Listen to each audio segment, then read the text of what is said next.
ஜேஷ்ட மாதம் என்றழைக்கப்படும் ஆனி மாத மாஹாத்மியத்தின் 24ஆம் அத்தியாயமான 24ஆம் நாள் கதை இனிதே துவங்குகிறது. ஜேஷ்ட மாதத்தில் ஸ்கந்தனானவர் கூறத் தொடங்கினார். முனிவர்களே, வியாசமா முனிவர் யுதிஷ்டிர மன்னனிடம், பரதா, இதற்கு பின்னர் மத்ர மன்னன் அஸ்வபதிக்கும் ரிஷி நாரதருக்கும் இடையே ஒரு சந்திப்பு நிகழ்ந்தது என்றார். கதையை செவிமடுத்து கொண்டிருந்ததால் நாரத மாமுனிவர் அரசவையில் அமர்ந்திருந்தார்.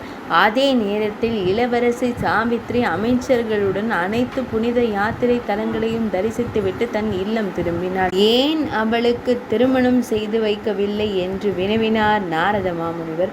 அப்போது மன்னர் அஸ்வபதி, ரிஷி முனிவரே, இந்த நோக்கத்திற்காகவே நான் அவளை அனுப்பியிருந்தேன். அவள் அதே காரியத்தை செய்து முடித்து விட்டாள். அவள் செய்த காரியத்தை செவிமடுங்கள்.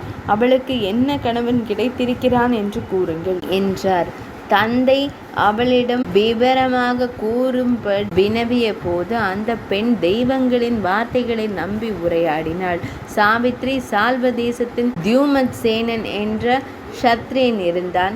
அவன் ஒரு நல்லொழுக்கம் உள்ள மனிதன். அந்த மனிதன் தெய்வங்களால் பார்வை இழந்தான் என்று கூறினாள். பார்வையற்றவரும் புத்திசாலியும் ஒரு குழந்தையை பெற்றவருமான மன்னன் தியூமத்சேனன் சித்ராவை கண்டபோது அண்டை நாட்டு மன்னன் ஒருவனால் கடத்தப்பட்டான். தியூமத்சேனன் தன் குழந்தை மற்றும் மனைவியுடன் காட்டிற்கு சென்று மிகுந்த பக்தியுடன் ஒரு பெரிய வனத்தில் தவம் செய்ய சென்றார்.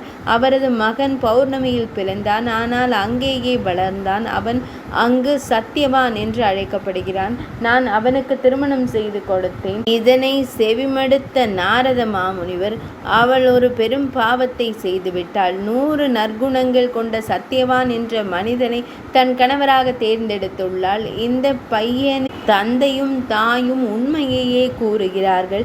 எனவே பிராமணர்கள் அவனுக்கு சத்தியவான் என்று பெயரிட்டுள்ளனர் என்றார்.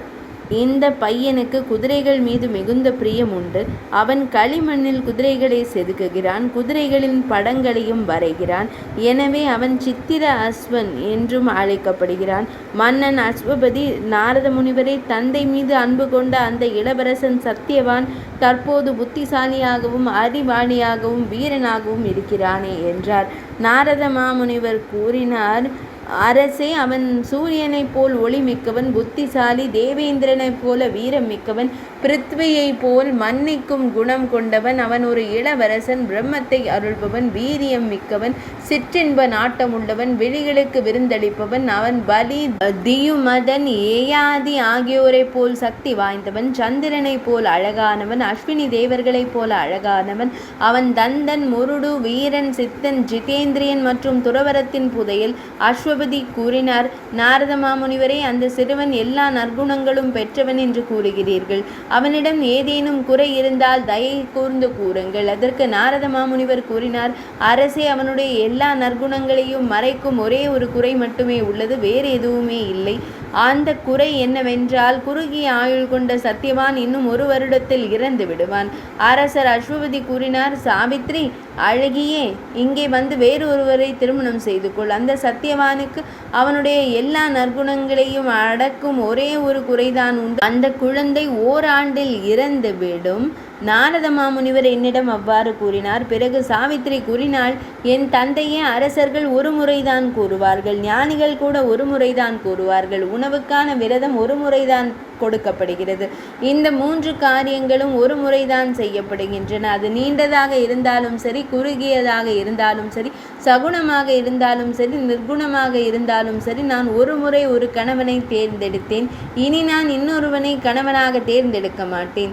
ஒரு காரியம் மனதில் தீர்மானிக்கப்பட்டு வார்த்தைகளால் கூறப்பட்ட பின்னரே செய்யப்படுகிறது. அதன் பின்னரே செயல் செய்யப்படுகிறது. என் மனமே அதற்கு சான்று. என் தந்தையே, இந்த எண்ணத்தை மனதில் கொண்டு தேவையானதை நீங்கள் செய்யுங்கள், அதை செய்யுங்கள். பின்னர் நாரத மாமுனிவர் கூறினார், மனிதர்களில் சிறந்தவரே, சத்தியவானின் மீது சாவித்திரியின் எண்ணங்கள் எண்ணங்கள் உறுதியானவை. அவளது மனம் நிச்சயமாக வேறொரு மனிதனை நோக்கி திரும்புவதில்லை. இந்த தர்மத்திலிருந்து அவரை எந்த வகையிலும் தடுக்க இயலாது. எனவே உங்கள் மகளை சத்தியவானுக்கு திருமணம் செய்து கொடுப்பது எனக்கு பொருத்தமாக தோன்றுகிறது.